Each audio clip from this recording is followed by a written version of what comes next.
Start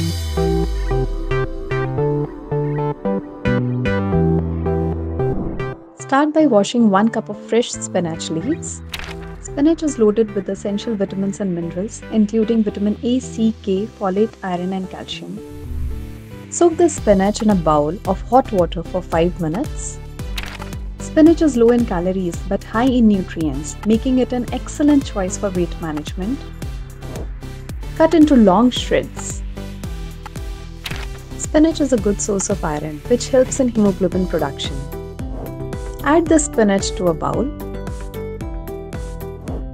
Add 2 tablespoons of walnuts. Walnuts are one of the best plant sources of omega-3 fatty acids, which support brain health and reduce inflammation. 2 tablespoons of crumbled paneer. Paneer is an excellent source of protein, making it beneficial for muscle maintenance and growth.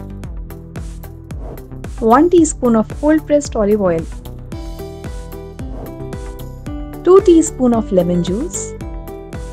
Cold-pressed olive oil is good for heart health and reduces inflammation.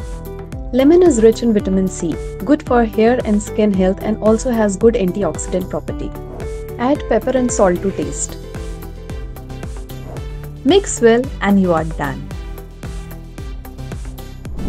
Enjoy this fresh salad guilt-free as a main course or a side dish.